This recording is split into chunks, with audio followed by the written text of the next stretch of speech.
What up? Welcome back to the channel. I'm MoedotJ and we are locked in. This is the recap for Missing You episode 2 on Netflix. This episode is titled With or Without You, and we're going to try to solve this case with or without you. But right now, we know once we went to the prison, Monte, he wasn't the trigger man. He wasn't the killer. He was actually just the fall guy. He was bribed to do this. So now we need to figure out who he's connected to, who paid him, and why would they try to cover this up.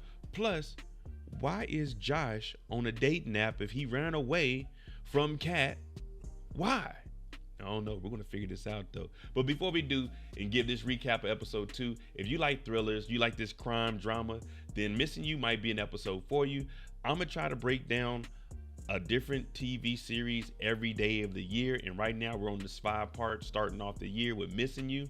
So if you like this kind of content, hit that subscribe button, hit that like button if you're new to the channel, turn on that notification bell, help me reach that 100,000 mark, because that's where we're going. We're putting in overtime in 2025. I didn't expect to be here, but Happy New Year's. Forget all of that. Let's find out who got rid of Kat Donovan. Starting the episode off, we see a gentleman by the name of Titus, and he's sitting in here. He has all these top bred dogs, and he's actually interviewing a couple that's about to take the dog. Now, the family, they're calling the dog Snuffy, because he's just, it's just so snuffy, you know what I'm saying? But he's looking at them like, no. The dog's name is Patrick. He's very particular about who's going to watch his dog, and they need a stable home if you're going to come adopt from him. Well, he ends up doing his background check, and he gives a photo of this wife kissing the neighbor, aka Patrick. So the family, her and her husband, they get mad at each other and they leave, and it turns out the dog's name was actually Olympia, not even Patrick. This is where things get interesting, because after Titus leaves the family and they're fighting over not being able to adopt the dog and the wife cheating, he walks over to the barn, but in the back we see a blue tractor, and that blue tractor is the same one that was hunting down Rishi. Well, when he opens up the horse stable, you're thinking this stable's a little bit too big to be breeding dogs. Well, guess who's in there? Rishi, and he's tied up. Damn, bag him and gag him. After talking to Monte, she heads straight over to her boss Stagger's house. And it's the morning time. He's in his robe. His wife is in there making food. Well, she's making English muffins, ironically. And she's like, listen, I need to talk to you. I went and talked to Monte. He's about to die, but trust me, he did not do it. He said he was the fall guy. Now, Stagger, he's saying, listen, he gave us a confession. We can't do any more digging. You might need to step away from this. You might need to just fall back from this whole case, because right now you're losing it. And if he gave us a confession, that's what we have to go with. But she's saying there was another fingerprint that we didn't test, and he just wants her to stop talking about the case. Now when she gets home, she has a lot on her mind.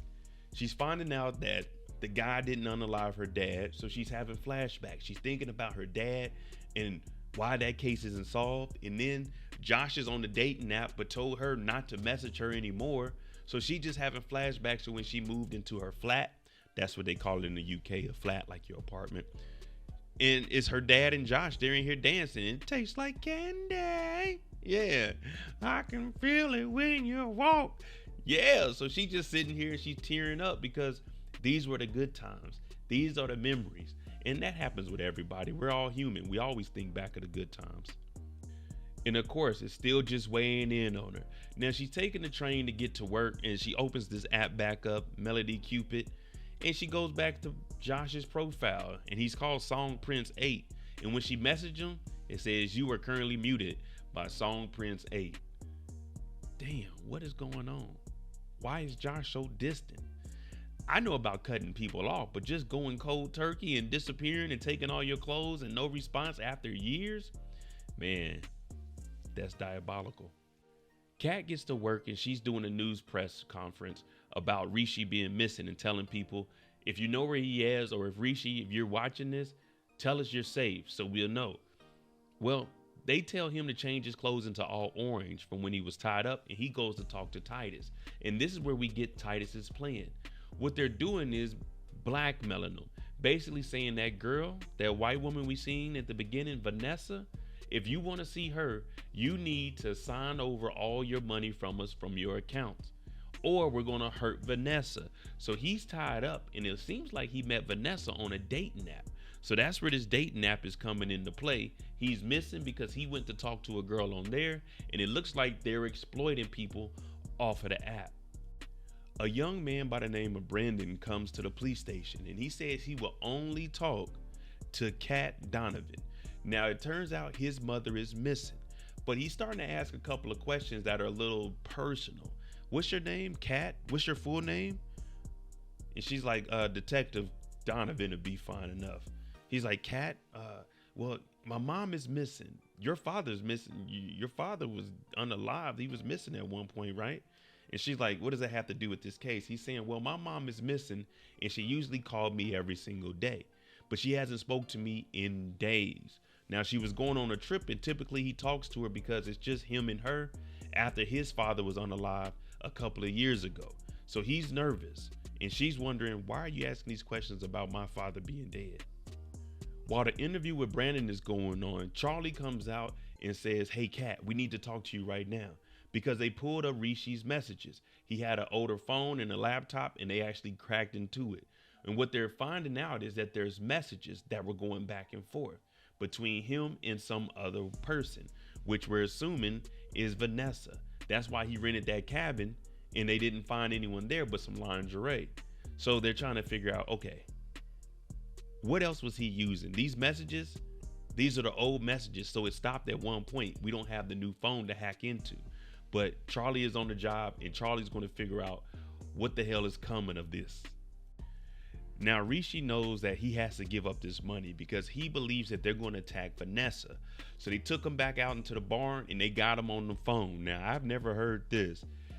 The bank is saying, use your voice as a password. So they're going to confirm his voice as his password because he's about to transfer a whole lot of money. I'm talking about not your rent money, but a whole lot of money, like a whole savings account.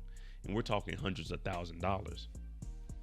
Stagger ends up giving Kat the rest of the day off because it's very, very stressful. But she wants to continue to work on the Rishi case, even though when she came to a dead end, well, not really a dead end, on her father's case.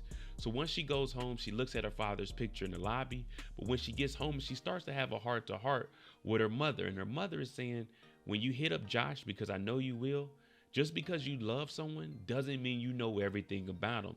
You'll never know everything about somebody. There's always something that they keep to themselves for whatever reason. And it's not harmful to keep it from you. It's just they have their personal reasons behind it. So her mom is basically saying, hit up Josh and find out what's going on. But she's blocked. She just hasn't told anybody. When Kat leaves her mother's house to go home, her place is trash. So she's looking around and she grabs a knife. But when she turns around, she sees somebody. And it turns out it's Brendan from the police station. She chases him down the street. He goes into a dead end. He runs up into this abandoned building and they get to talking. And he's like, look, I broke in because my mom is dating a guy that you may know, AKA Josh, off of a dating app. And she's like, well, your mom is okay. She's in Costa Rica. Your uncle texted me and told me. And he's like, wait. She texts who? My uncle? She would never text him and not me. This ain't right. It just ain't adding up.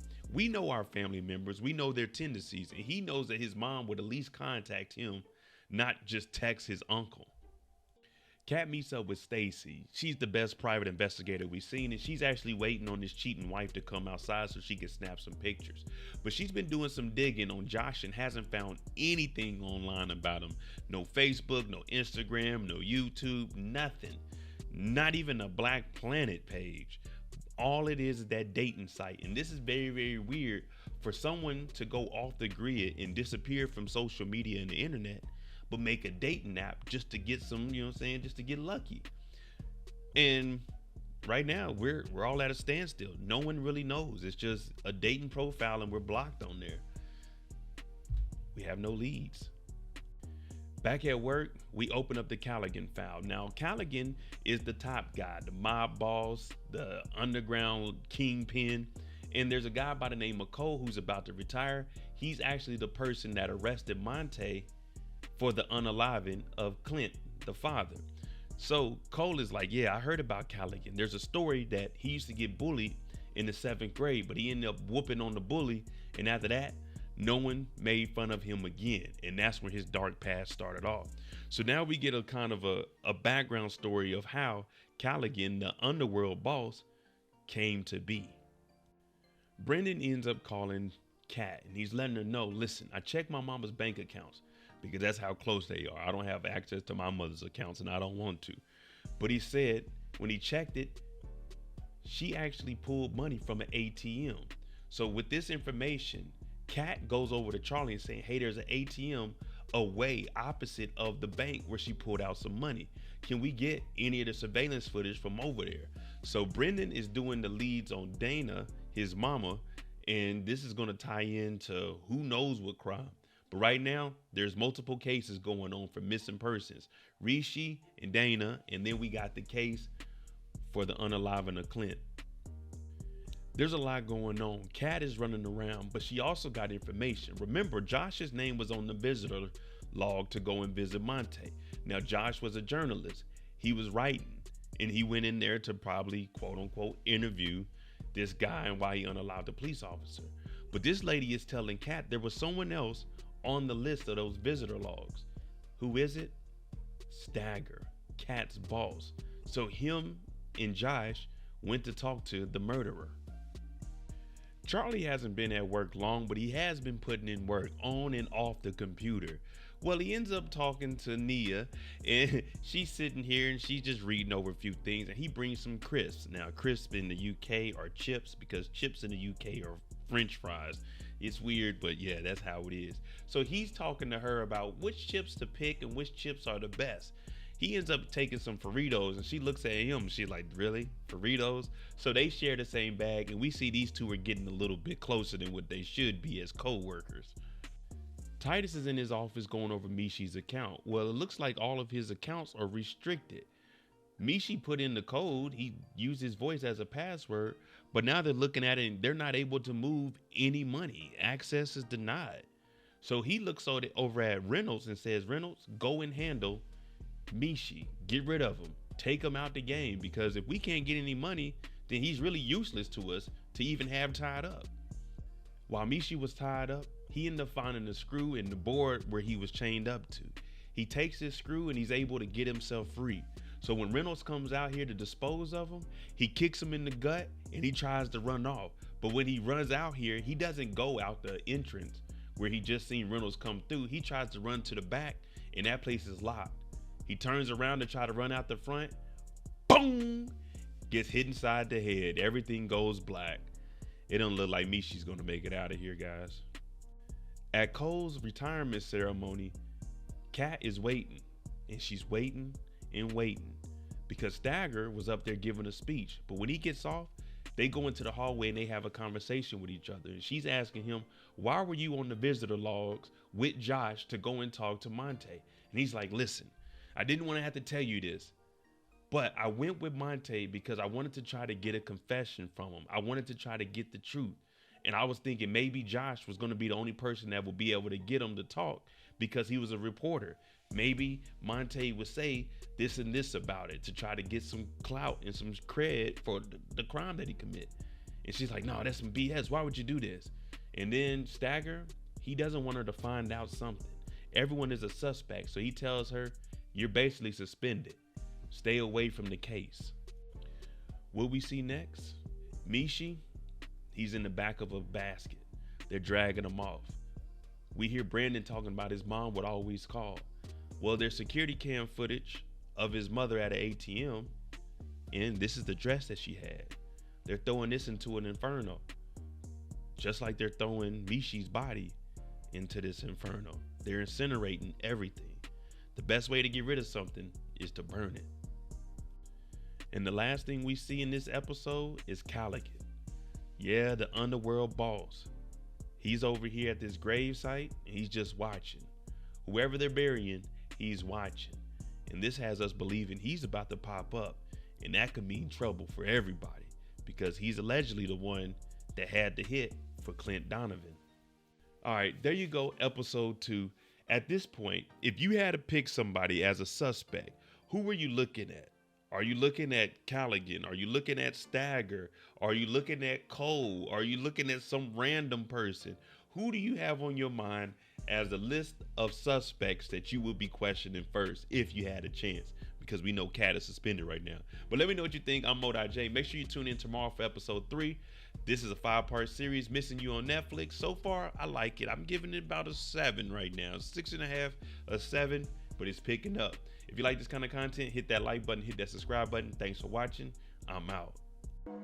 Jimmy on the beat, boy.